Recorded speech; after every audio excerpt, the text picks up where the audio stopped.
大家好，我係命之書嘅主持人。我一生人都好中意研究命理、人生同埋人嘅命運。我發現其實每個人都有一本屬於自己嘅命之書，書入邊寫住你嘅性格、際遇、挑戰，亦寫住你嘅天命同機會。呢個頻道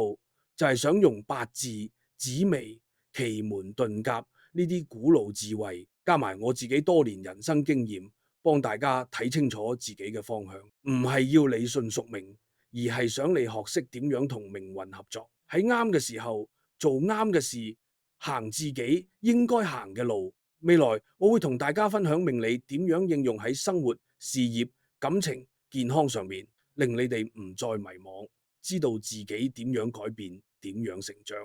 希望命之書可以成為你人生旅程入邊一盞安靜嘅燈，陪你慢慢讀懂自己，活出屬於你嘅嗰一頁。